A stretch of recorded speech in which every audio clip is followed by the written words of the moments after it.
Inside the heavily guarded Forbidden City, a group of people are casually playing tennis. Leading them is a man dressed in modern clothes, yet he is China's last emperor, Puyi. Suddenly, a group of fully armed soldiers storms in. They are here to eliminate the remnants of the old regime, and order Puyi to leave the Forbidden City. Within 1 hour, the massive gates slowly open. This is the first time he has ever walked out. Once, he dreamed countless times of escaping this place, but now, he is afraid to leave. Outside the gates are bustling markets, ragged beggars, and a world completely unfamiliar to him. Just like that, the first half of Puyi's life comes to an end. He later writes all of this in his prison diary. Here, his code name is 981, but the interrogator isn't satisfied. What he wants to know is Puyi's relationship with the Japanese. Instead, Puyi writes these memories. After Puyi was expelled from the Forbidden City, the Japanese grew interested. On one hand, they secretly supported anti-Qing groups trying to assassinate him. On the other, they courted him, promising to help him restore his dynasty. Puyi believed them. He followed the Japanese to Tianjin, where constant flattery turned him into a spoiled playboy, spending money recklessly. One day, in the car, his concubine Wenxiu suddenly says,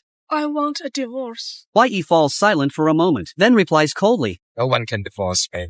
But Wenxiu has already made up her mind. Once, inside the palace, she was his imperial consort. But now, he is no longer an all-powerful emperor. By Western standards, a man can only have one wife. Finally, on a day of pouring rain, Wenxiu runs away. No matter how Puyi tries to stop her, she leaves without looking back. As she sets down her umbrella, it's as if a heavy burden has finally been lifted from her shoulders. Soon after, Puyi's cousin arrives. She is actually a spy sent by the Japanese. She tells Puyi that Empress Dowager Cixi's tomb has been desecrated, her body cut into pieces, and even the necklace around her neck was taken by Yuan Shikai and given to Song Meiling as a wedding gift. Puyi is on the brink of despair. Now, only the Japanese are willing to help him. Chen Baoshan wishes to save Jenny. Deep down, he understands, but as long as there is even a sliver of hope, he refuses to let it. You go, you betray your country! Which country?